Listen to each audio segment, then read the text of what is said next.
Welcome to American Airlines 737-800. The 737 was initially developed in the late 60s as an expansion to the 727 to have a little bit wider fuselage. Lufthansa was the inaugural customer in 1968, and the engines were pioneered by GE and through a joint venture. Now let's get on board and take a look at what the cabin looks like today. So as you can see, boarding the American Airlines configuration, this is a traditional 2x2 configuration, 4 rows, so 16 seats in first class.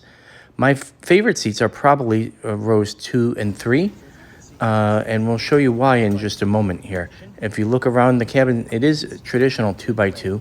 I know it's a little bit chaotic here, but the 2x2 configuration, you get a little bit more luggage room. You're not backed by coach. You're also not up at the bulkhead and have the narrower luggage compartments up front.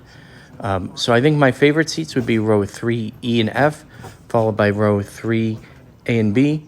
The same for rows 2, then 4, and then 1. These seats are generally pretty basic, first class.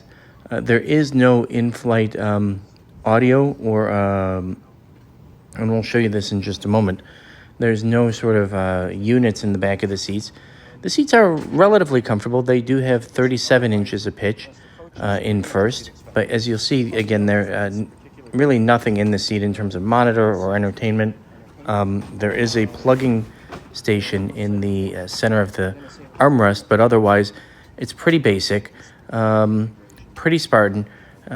Probably not, in my opinion, as nice as the ones that United are currently putting out. But, you know, still a solid product for domestic first. The recline, as I said, it is not the fully articulating one, but it is comfortable enough. And, you know, none of them, interestingly enough, there's no coat rack behind row 4. So, you know, that one has a little bit more limited recline. But otherwise, none of them have a particularly bad proximity. The main problem is really luggage. And, again, you know, overall, a solid seat, a solid product. And the one of the features I like is how the